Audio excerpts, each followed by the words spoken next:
Look, I'm not particularly clever, folks.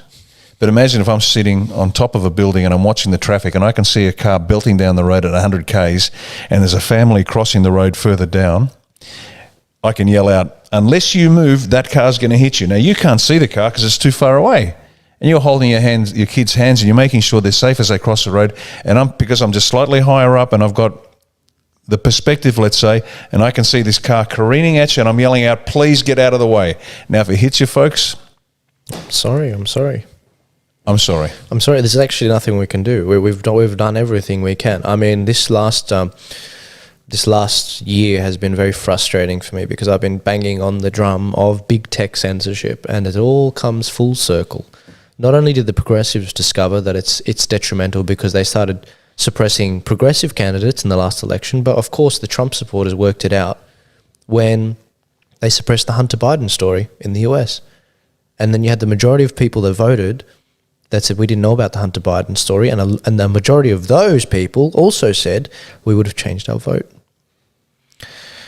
Stop listening to the ABC because they won't tell you. Yeah. Don't listen to Paul Whitaker. I made the mistake last week. I called him Sam Whitaker. My mistake. It was Paul Whitaker.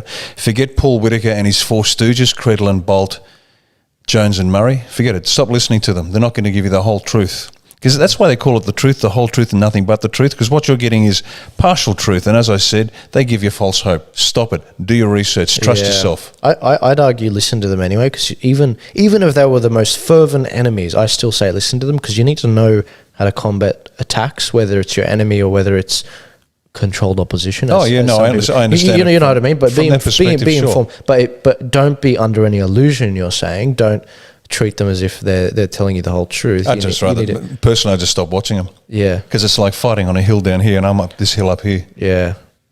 Yeah. Strategic maneuver. Let them fight over the old hill. Yeah. Move fast, move hard, hit them hard, move on. That's it.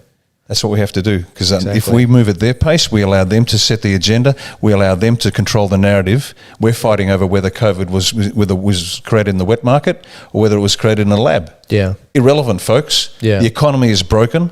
Your rights have been stripped from you. And we're arguing about that.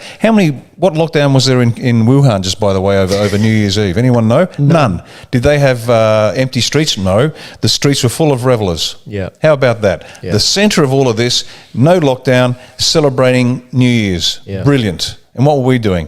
I don't know if you saw the videos. And people actually put these online. I saw the photos. There was a video. Yeah. I'll display the photo. I've got it. Okay. There are two separate instances, so we know it wasn't fake.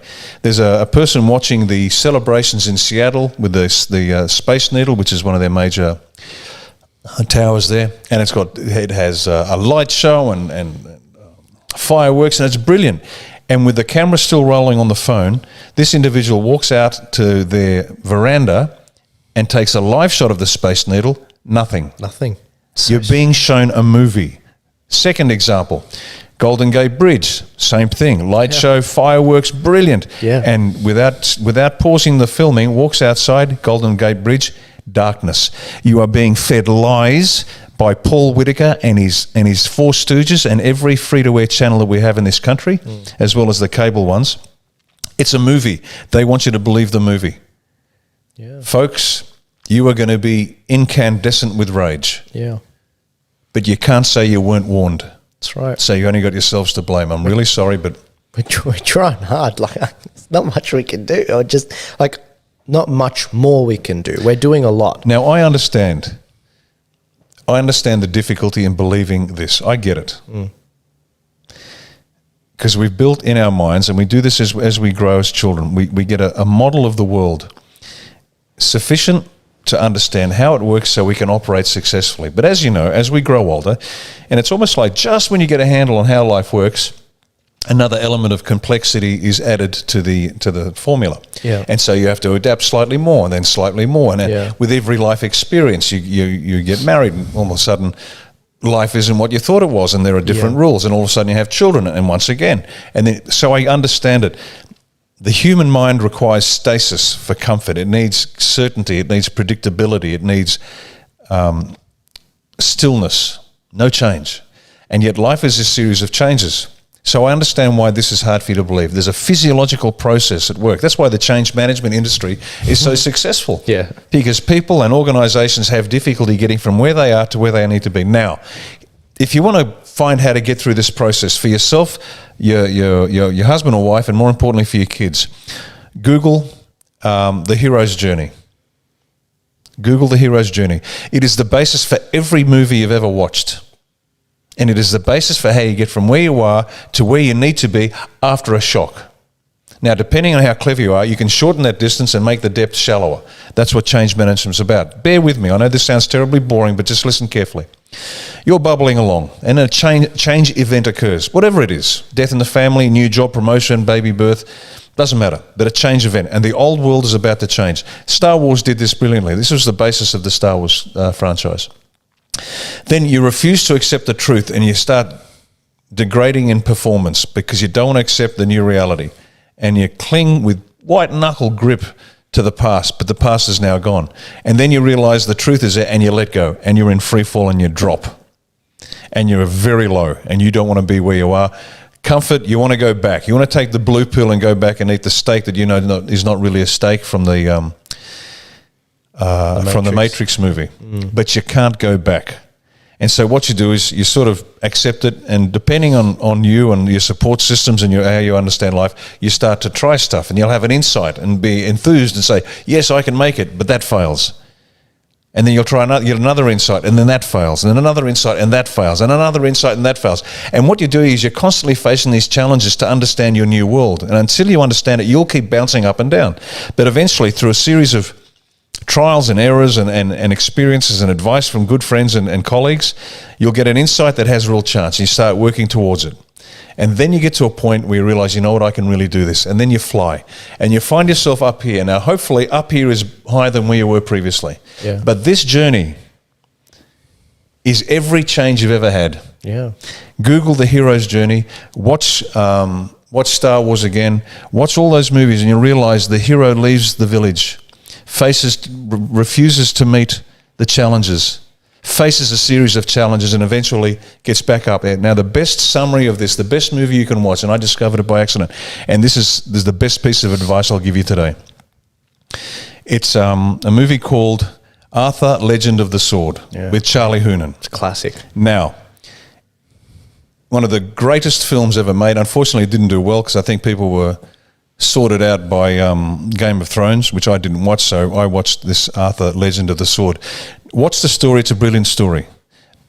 And it's made by Guy Ritchie, who's an outstanding storyteller. Background, my guess, Guy Ritchie wrote this for his son to understand his upbringing from his prostitute mother, Madonna.